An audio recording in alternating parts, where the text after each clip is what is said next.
দেখো আজকের পটল আলু ডালনা বানাচ্ছি। এই দেখো পটল ভেজে নিয়েছি, আলু भी ভেজে নিয়েছি, এদিকে তেল भी গরম হয়েছে, তেজপাতা জিরা সোমবার দিলাম, আর এইদিকে টমেটো আর আদা ভেজে দিলাম। তারপরে এই দেখো এটাকে ভেজে নেবো আমি। এই দেখো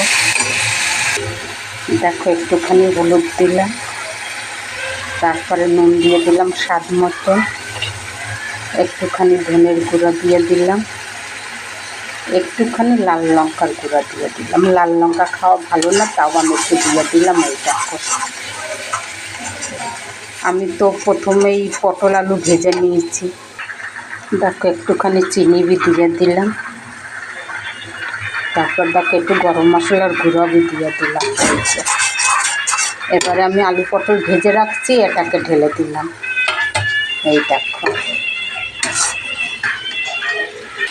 দেখো ভালো করে হয়ে গেছে। এবার আমি একটু জল দিয়ে দেবো, বেশি জল দেবো না, যেহেতু একটা ভাজা ভাজাই আছে, তাই অল্প একটু মাখা মাখা হয়েছে। ব্যাস